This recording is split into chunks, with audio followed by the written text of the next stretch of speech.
দলবলম্বন কেএমটিআইয়ের শিক্ষক শিক্ষিকা মণ্ডলীর অভিনীত নাটক আবর্জনার দল।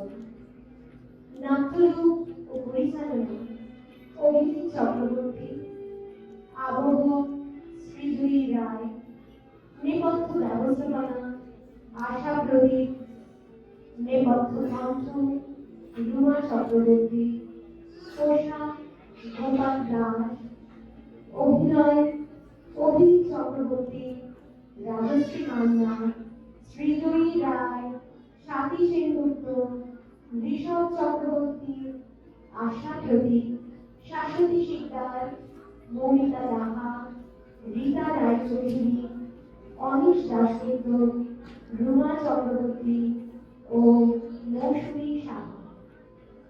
আমাদের পরিবেশনা কুমারজিতের নাটক আবর্জনার দল।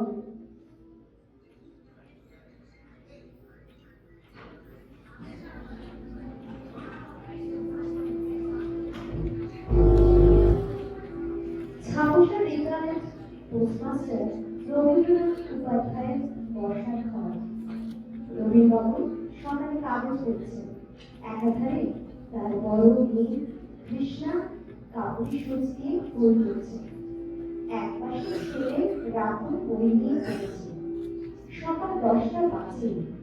রবীন্দ্রবাবুর স্ত্রী কাকুলি হন্তদন্ত হয়ে কাপড় দিয়ে মুখ মুছতে মুছতে ঘরে প্রবেশ করলেন।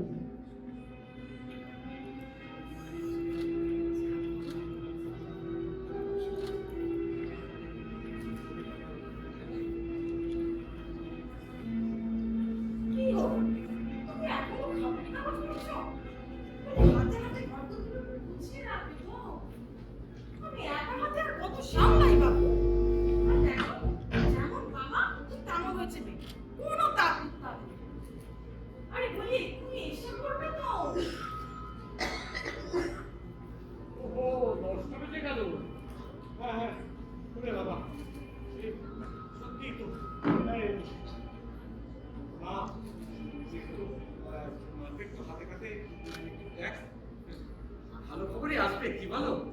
হ্যাঁ, সারা রাত ঘুমই হয়নি। সারা রাত আমি ঠাকুরকে দেখেছি। ঠাকুর, আমার কৃষ্ণাকে একটু দেখো ঠাকুর। তোমাদের মুখগুলো দেখে মনে হচ্ছে যেন ডাক্তারবাবু এক্ষুনি বাড়িতে রিপোর্ট নিয়ে আসছে।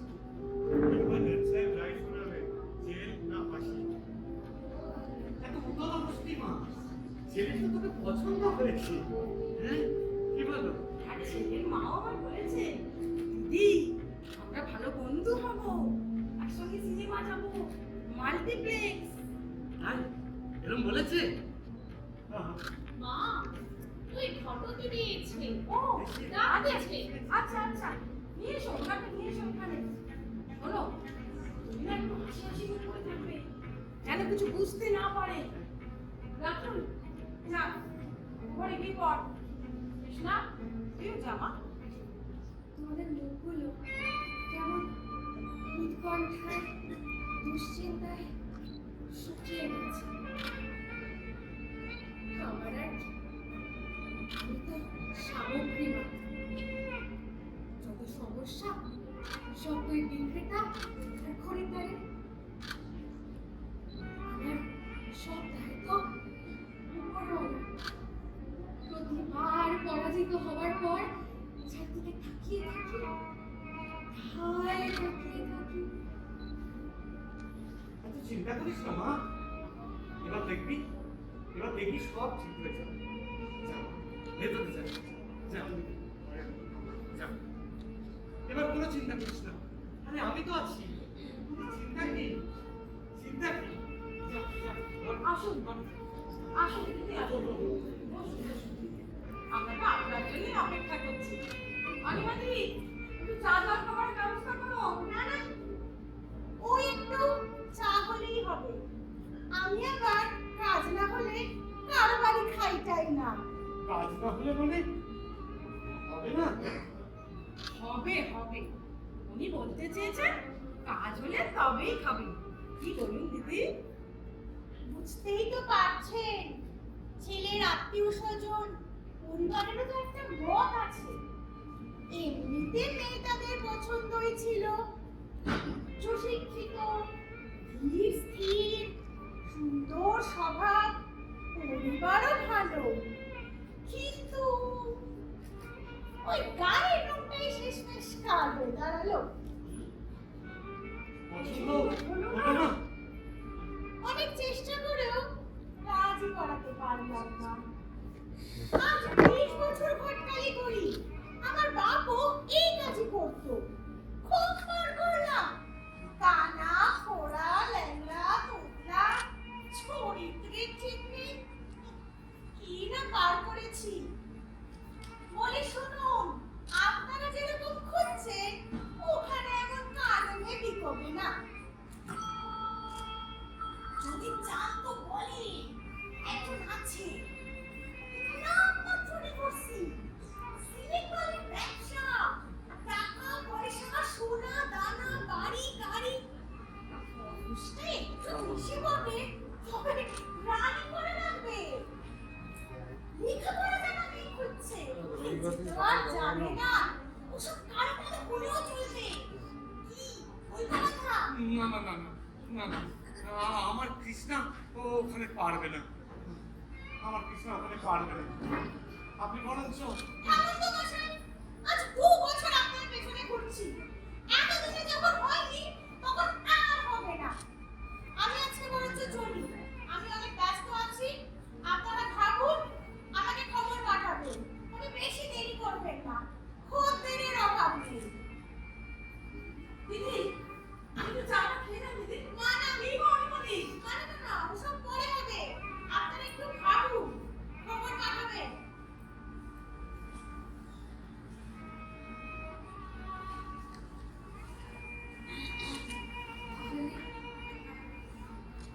গায়ের রংটাই সব।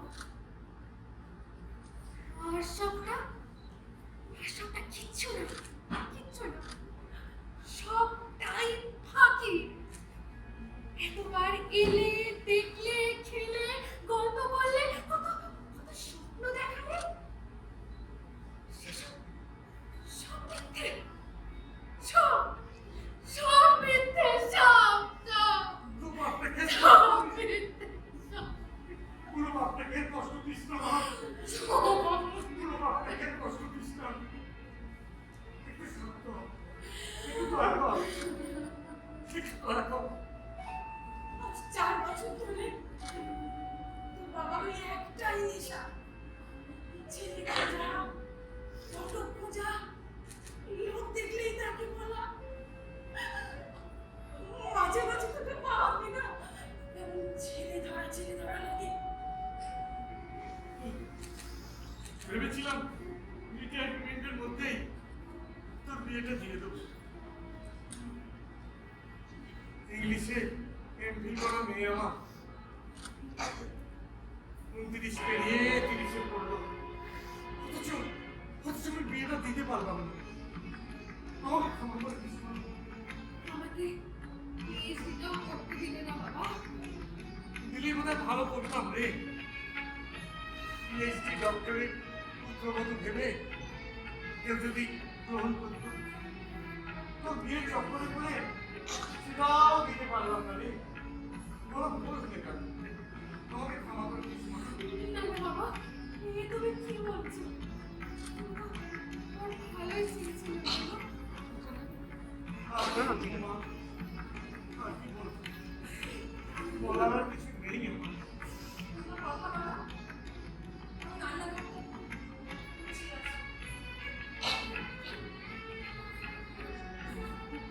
তুমি কিন্তু চাল পাবে, পাঠিয়ে দিচ্ছি। এমনিতে তো আমার মেয়েটা সব দিক থেকে সুরক্ষা, গায়ের রঙটাই চাই একটু চাপা, কানা কানা পছন্দ চেরা চোখ, মাথা ভরা চুল। আসলে কি মিষ্টি লাগে তোকে মা? আসে একটু কৃষ্ণ আমি তাই বলি, কালো তরে বলে গাই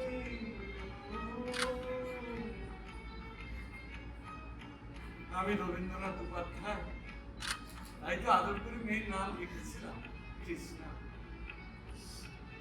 আমাকে একটু রেস্ট দে মা, কিচ্ছু চিন্তা করিস না, কিচ্ছু চিন্তা করিস না। আয় মা, আয় আমার সাথে একটু বিশ্রাম নে, দেখবি সব ঠিক হয়ে যাবে।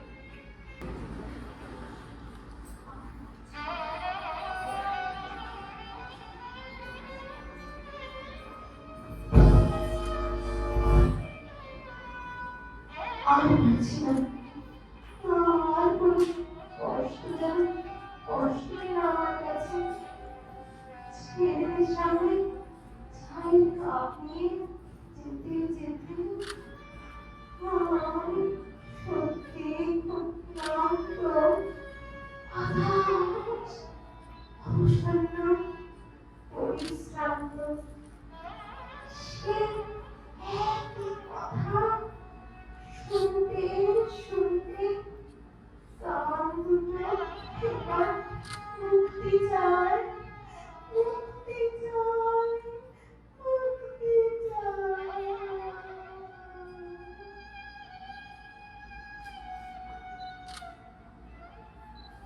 কলেজে কলেজে পড়ার সময় ফাঁকা পেয়ে মাঝবয়সী লাইব্রেরিয়ান এমন জড়িয়ে ধরেছিল আমার। আচমকা একটা সম্মুখে সারা গায়ে হাত দেওয়ার চেষ্টা করেছিল। সর্বশক্তি দিয়ে ছিটকে নিয়ে এসেছিলাম, একরাশ ঘৃণা দিয়ে তাকিয়েছিলাম ওর দিকে। সমভাবে সমভাবে বলেছিল, আমার আমার মুখ দেখে সে নাকি নিজেকে সামলাতে পারেনি। আমার পরে লাইব্রেরি মুখোমুখি আমি। আজ আজ কেন জানি না সেখানেই যেতে ইচ্ছে করছে। কোথায় কোথায় সেই ঘৃণা, কোথায় কোথায় সেই গ্লানি? ভীষণ ভীষণ শুনতে ইচ্ছে করছে রূপের সেই প্রশংসা। আবার আবার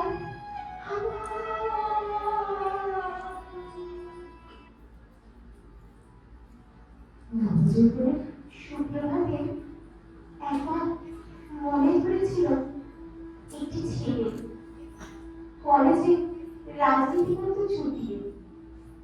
আমি তখন ক্লাস 11। আমার হাত ধরে বলেছিল, একদিন আমি কি পারবো অপেক্ষা করতে? সে কোনো কথা আসেনি ধরেছে, মনও দেয়নি সারা। ছন্দ ছাড়া যুবক, যার না আছে বর্তমানের ঠিক ঠিকানা, না আছে ভবিষ্যতের হদিশ। অপেক্ষা করবো কোন ভাষায়? আজকে আজকে দিনে আমি বলতাম, কয়েক যত না হয় রইলাম অপেক্ষায়। তবু কারো কাছে সুন্দর হয়ে থাকতে পারবো, এমন অপেক্ষা তো যা কিছু পাওয়ার চেয়ে অনেক অনেক বেশি আকাঙ্ক্ষার, আনন্দের। মা মা গান গাইতেন, ভারী মিষ্টি গলা। আমিও শিখেছিলাম ছোটবেলায় মার কাছে। বাবা পোস্টমাস্টার, ভাইটা আইআইটিতে চান্স পেয়েছে খড়গপুরে। বেশ সুখের সংসার আমাদের, দোতলা বাড়ি, গাড়ি সবই আছে। যা যা কিছু নেই, তার সবটাই সবটাই আমার। আমার বিদ্যা, বুদ্ধি, আর সৎ চরিত্র, আর সুন্দর মন, আমার পটল চেরা চোখ, আমার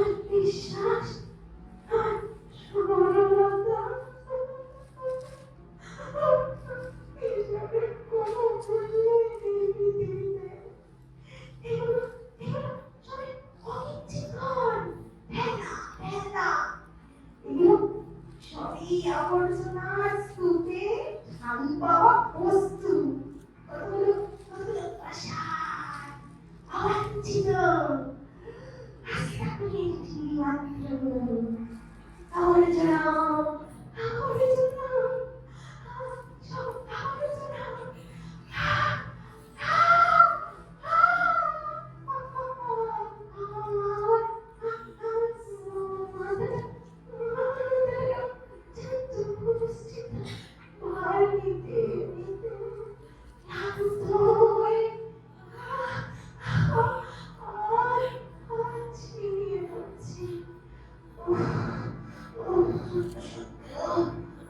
যন্ত্রণা হচ্ছে কেন যেন বদলে যাচ্ছে আমার চারপাশটা আমার পারছি না আমার পারছি না পারছি না সহ্য করতে আর পারছি না ইস সঙ্গের জঞ্জাল আবর্জনা আবর্জনা আবর্জনা লাগছে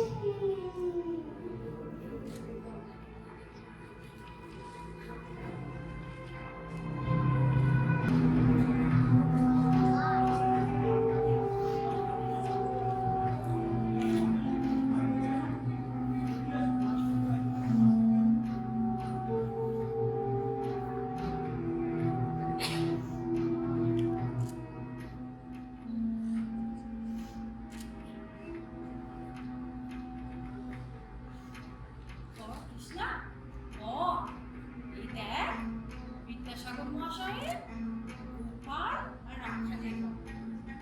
গোপাল খুব ভালো, সৎ, চরিত্রবান, নিষ্ঠাবান, আর রাখাল খুব খারাপ, খুব বাজে, স্বার্থপর, লোভী, নিজ প্রকৃতির।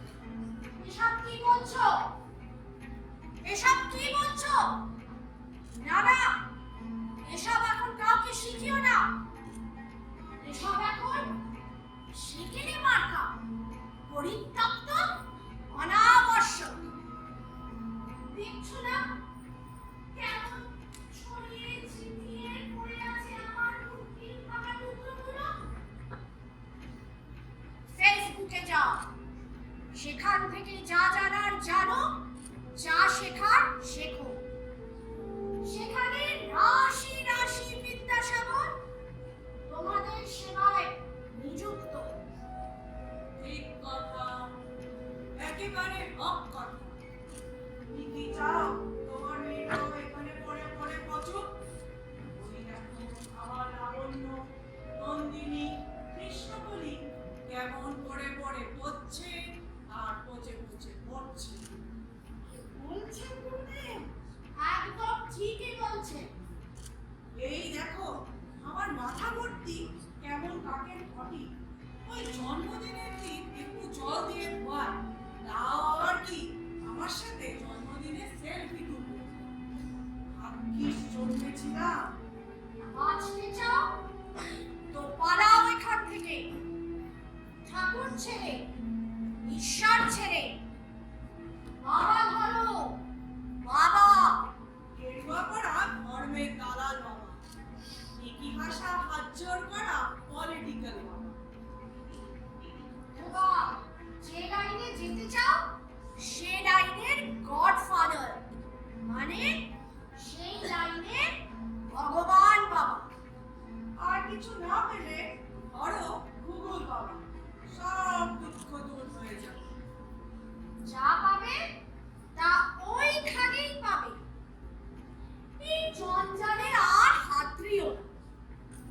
বড় কষ্ট হয় বুঝলে, এবার একটু শান্তি দাও। কিন্তু এতে কি নৈতিক চরিত্র তৈরি হবে? রক্ষে করো আর জঞ্জাল বাড়িয়ে দাও। এমনিতেই ওর হাত পা মেলার জায়গা নেই প্রভুতাদের কল্যাণে। তোমার কি বাবু আর কোনো কাজ নেই? কিন্তু আমাকে তো এসবই করতে হবে। কি সব ছাইপাশ নিয়ে পড়ে আছো? বলি ও সব তো দাদা দিদিরা শেখাবে। তাদের বাণী পদে পদে অনুসরণ করবে। ব্যাস হয়ে গেল। স্বর্গের সিঁড়ি একেবারে ফাঁকা। দেখবে কেমন তড়িয়ে উঠে যাবে। আমাদের মতো আর এমন আবর্জনায় পড়ে থাকতে হবে না।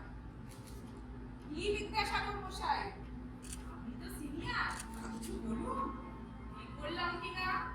একেবারে উচিত কথা বলেছো। আমাদের কথা শুনে চললে একেবারে হতশ্রী হয়ে পড়ে থাকবে। কিছুই ছুটবে না।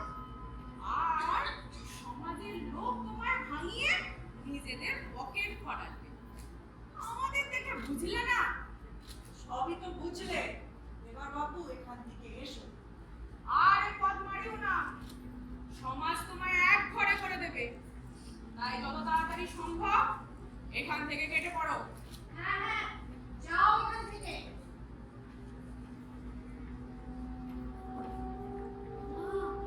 ওই দেখো, সেই টাকার মধ্যেকার লোকটা।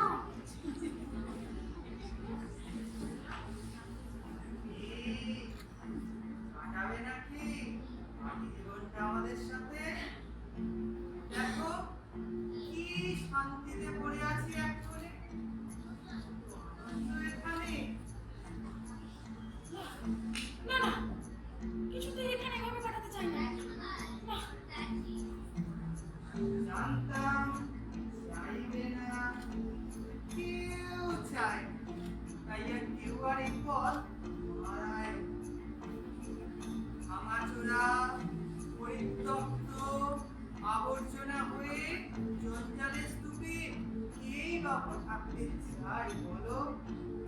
মানুষের একটা স্বপ্ন, আরো বড় হব, আরো বেশি পাবো, আরো টাকা চাই, আরো মান চাই, আরো রূপ চাই, আরো যশ চাই।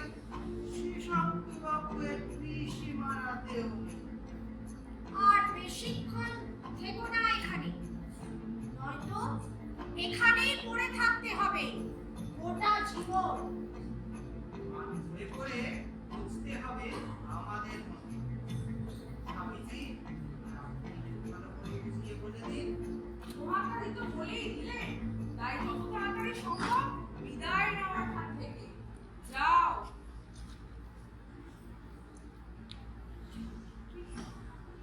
কৃষ্ণা, কাকলি, ওখানে কেন গেছো? ওটা জঞ্জালের স্তূপ।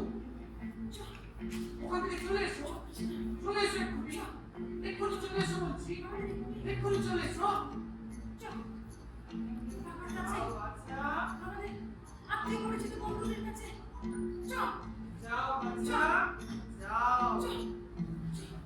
হিংসার পৃথিবী, অজ্ঞানের পৃথিবী, স্বার্থের পৃথিবী, হতাশার পৃথিবী আমায় ডাকছে।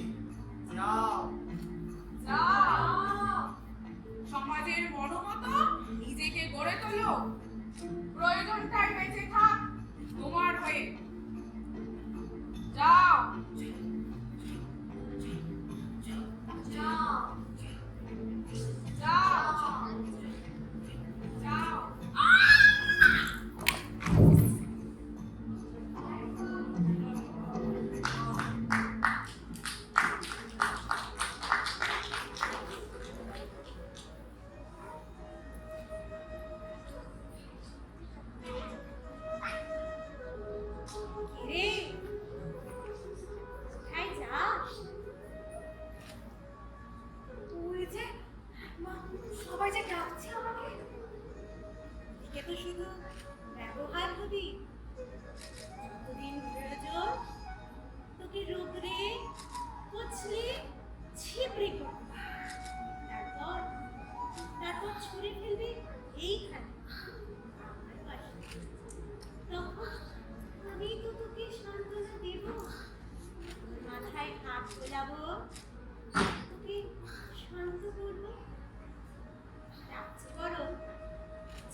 না কি বলতো অন্ধকার অজ্ঞান অন্ধত্বে ঘোরা দূরত্বের ঝলমলানি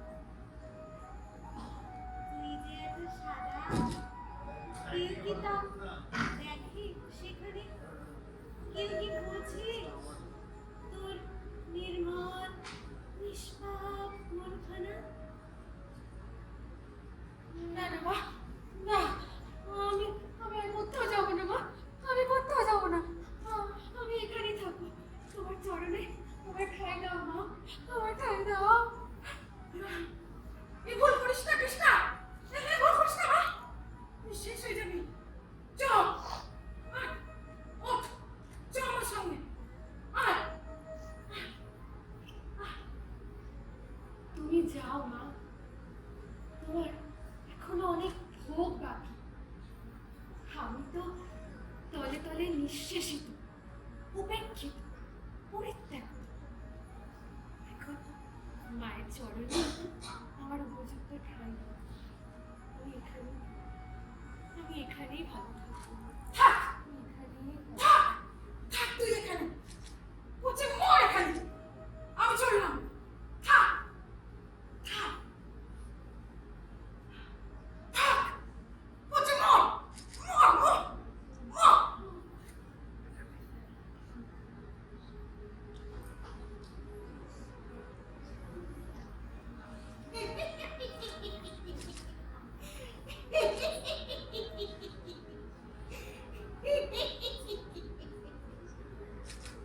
এত অবাক হচ্ছিস কেন মা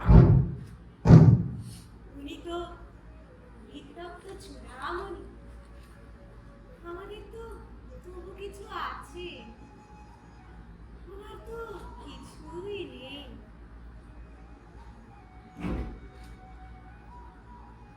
আমি জানতাম তুই আসবি যে আর কোথাও যাওয়ার জায়গা নেই রে যে দিকটা দেখতে পারি রে পাগলি তুই যে